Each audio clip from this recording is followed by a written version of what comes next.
નમસ્કાર મિત્રો, સ્વાગત છે તમારું આપણી આ યુટ્યુબ ચેનલમાં જેનું નામ છે ગુજરાતી જીકેની જમાવટ। મિત્રો, આજના વિડીયોમાં આપણે વાત કરવા જઈ રહ્યા છીએ ગતરોજ કેન્દ્ર સરકાર દ્વારા કેન્દ્રીય કર્મચારીઓ અને પેન્શનર્સો માટે મોંઘવારી ભથ્થું અને મોંઘવારી રાહતમાં 4% વધારો 1 જાન્યુઆરી 2024થી મિત્રો અમલમાં લાવી દેવામાં આવ્યો છે। હવે મોંઘવારી ભથ્થું જે છે તે કેન્દ્રીય કર્મચારીઓ અને પેન્શનર્સો માટે 50% થઈ ગયું છે, જે પહેલાં 46%ના ધોરણે મળતું હતું।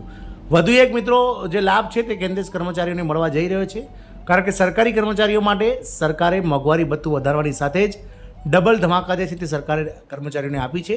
જાણીએ આજના વિડીયોમાં વિગતવાર કે મિત્રો સરકારી કર્મચારીઓના મોંઘવારી ભથ્થા ઉપરાંત અન્ય કયા લાભ સરકાર દ્વારા આપવામાં આવે છે। તો વિડીયોના અંત સુધી બન્યા રહેશો અને જો તમે અમારી ચેનલમાં નવા હોય તો અમારી ચેનલને તમે સબસ્ક્રાઇબ કરી બાજુમાં રહેલું બેલ આઇકોન દબાવીને ઓલ નોટિફિકેશન ઓન કરી લેજો, જેથી કરીને ચેનલ પર મૂકવામાં આવતા વિવિધ ભરતીઓના નોટિફિકેશન, વિવિધ ભરતીઓના પરિણામ, જીકેને લગતા વિડીયો અને સરકારી કર્મચારી પેન્શનર્સ યોજનાને લગતા પરિપત્રો તમને સરળતાથી અમારા ચેનલના માધ્યમથી ઉપલબ્ધ થઈ જાય। તો સરકારી કર્મચારીઓ માટે ડબલ ધમાકા છે। સરકારી કર્મચારીઓ માટે ડબલ ધમાકા, ડીએ 50% પહોંચવાની સાથે જ ગ્રેજ્યુટીમાં 5 લાખનો જંગી વધારો કરવામાં આવ્યો છે।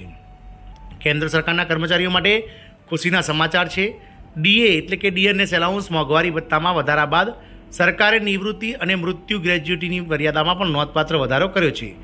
20 લાખ રૂપિયાની અગાઉની મર્યાદા હવે વધારીને 25 લાખ રૂપિયા કરવામાં આવી છે।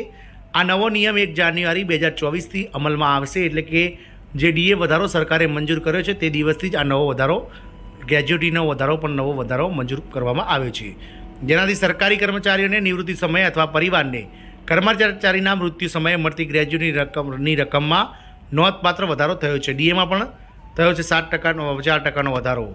આ પહેલાં સરકારે ડીએમાં 4%નો વધારો કરીને જે મૂળ પગારના 50% કરી દીધો હતો। વધુમાં મોંઘવારી ભથ્થા અને મોંઘવારી રાહતમાં પણ વધારો કરવામાં આવ્યો છે। આ નિર્ણયથી લાખો કર્મચારીઓ અને પેન્શનર્સોને ફાયદો થશે અને તેમની આર્થિક સ્થિતિ મજબૂત બનશે। ચૂંટણીલક્ષી પગલું, આ પગલાંને ચૂંટણી નજીક સમયમાં લેવામાં આવ્યો હોવાથી રાજકીય વિશ્લેષકોને આગામી લોકસભા ચૂંટણી સાથે જોડી રહ્યા છે। કેટલીક રાજ્ય સરકારોએ પણ આવી જ રીતે પોતાના કર્મચારીઓના ડીએમાં વધારો કરી દીધો છે।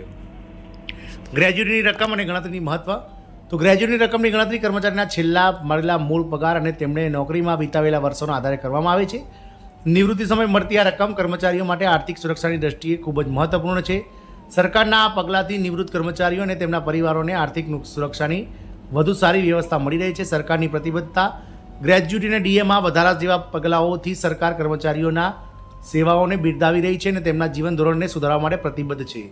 આનાથી કર્મચારીઓના મનોબળમાં પણ વધારો થશે અને તેઓ વધુ ઉત્સાહ અને સમર્પણ સાથે કામ કરશે તેવું કેન્દ્ર સરકાર માની રહી છે। આમ કેન્દ્ર સરકાર દ્વારા મિત્રો કેન્દ્રીય કર્મચારીઓ કે જેમની સંખ્યા મિત્રો 47 લાખ કરતાં વધારે છે, 48 લાખ કરતાં વધારે અને 67 લાખ કરતાં